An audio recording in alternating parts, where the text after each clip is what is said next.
Hi, I'm Dan from Awareful, and this is a 4-week Fundamentals in Mindfulness course. It's wonderful to have you on board. So, week 1. This week we're going to be exploring this idea of concentration and attention and why it matters so much in mindfulness. And also we're going to explore a little bit about what it is and what it isn't, and hopefully begin to sort of apply it to life, which is I guess why you're here, to begin to work with this incredibly distracted mind that we have and bring a sense of calm and ease that the science points to, that a repetition of this practice can really help. So what is mindfulness? And it's a great question, because I don't know. I'm only messing. Now, mindfulness is one of these things that it's not something that can be given to you. You can't be given mindfulness. It's something that we, through repetition, tend to sort of feel.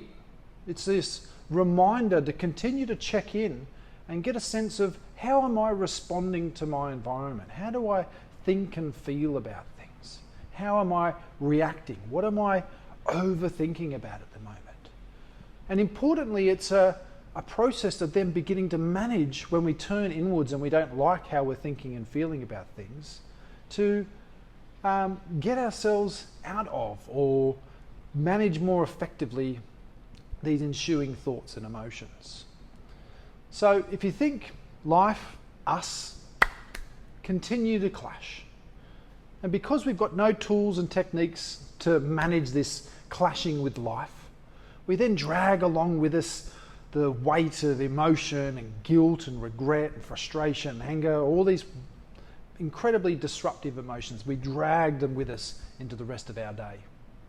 And so what we're trying to do with mindfulness is, I guess, create a little bit of space between life and us.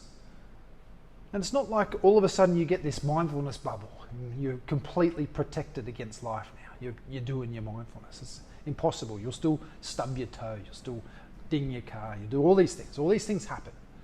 But what it does do, it creates a little bit of space between what's happening and how I'm reacting to it.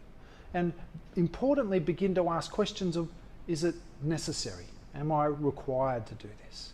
Will how I'm reacting now make future me happier? And so mindfulness really is this reminder to continually check in. And in fact, it actually comes from an old Sanskrit word which means to remember. And I suppose mindfulness is more rememberable, if that's a word. That we need to make these practices, or the repetitions of these practices, rememberable, so that when we get stuck in things, we have something to call upon, some tools to begin to sort of utilize to help manage us through these more difficult parts of our life. And so we start with a little practice of concentration. And concentration is a really important place to start. And why do you think concentration might be an important place to start? What's that? Yes, absolutely, you're spot on. So concentration is important because we need to know what we're concentrating on.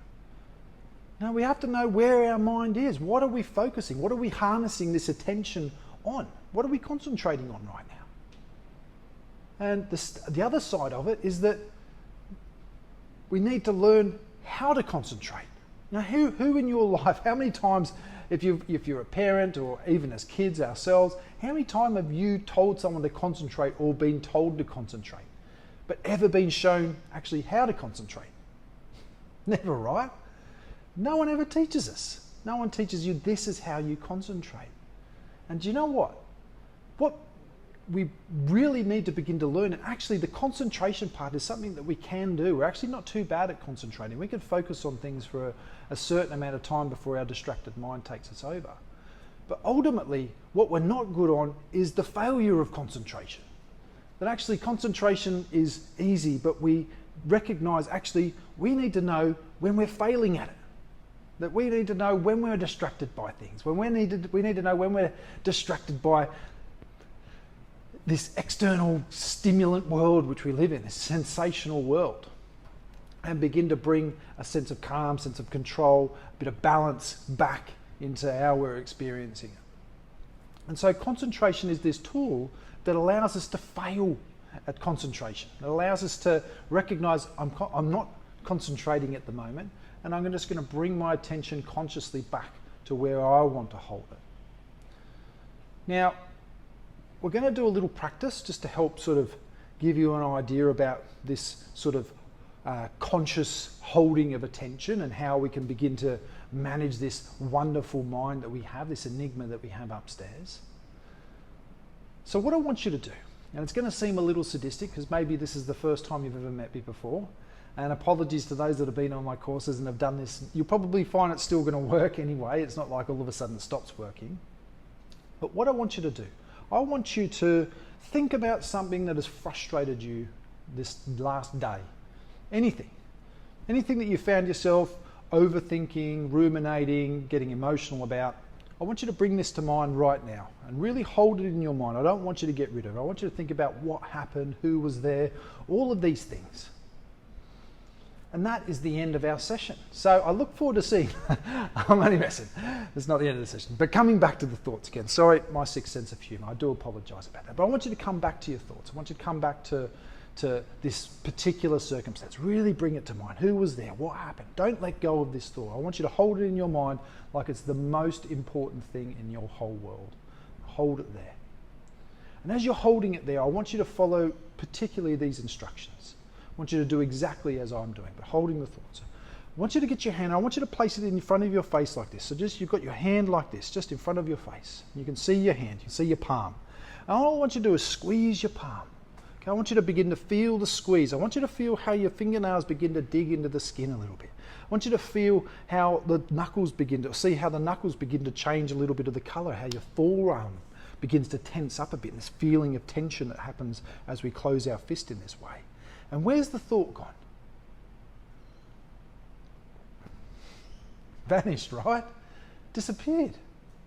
Incredible. So what does this tell you about your mind?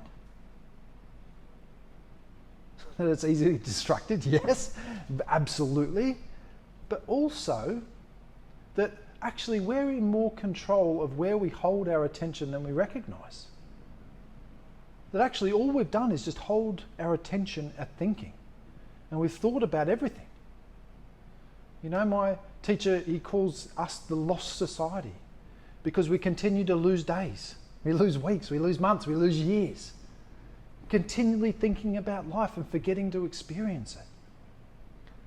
And so what you may have recognised is actually you could hold attention at thoughts consciously, you're holding attention there, and then you're holding attention at the hand. That actually you've shifted your attention away from thinking purposely and into the hand. And now this has become the most important thing in your life. That the other negative thing that happened to you that maybe you'd overthought for the last day or so is no longer valid or important. Actually, the hand is the most important thing to you now. Much more important than the thought. If the thought was that important, you'd still be thinking about it, but you weren't. You were thinking about, oh yeah, hand. It does, it squeezes, and I can see the colours change, all these things.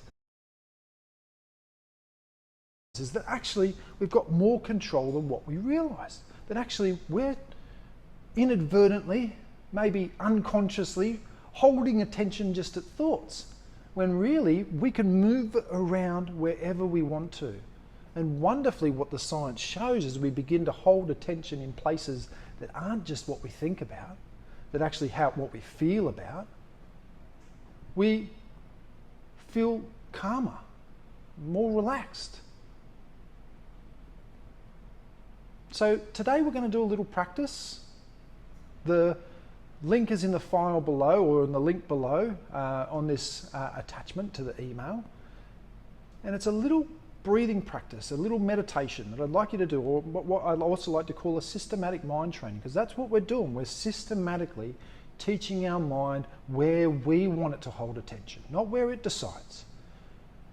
That actually I want to start learning how to bring this attention away from just how this distraction of thinking our whole life into how do I feel? What am I noticing? How is my body reacting to things? And like I said, that shift of attention into the body stimulates our parasympathetic system, our relaxation response, and makes us feel calmer, makes us feel more relaxed. And wonderfully what the science says 10, 15 minutes of repetition, of practice, of this holding attention in the body in a particular way or purpose, it relaxes us, calms us down. So that's it for week 1. Thank you so much for your time. I do look forward to seeing you on week 2, where we're going to be exploring the idea of anchors and why anchors play such a significant role in this practice. But we're also going to be exploring in the second video is this idea of the formal and informalness of mindfulness. Have an amazing rest of your day and see you in week 2.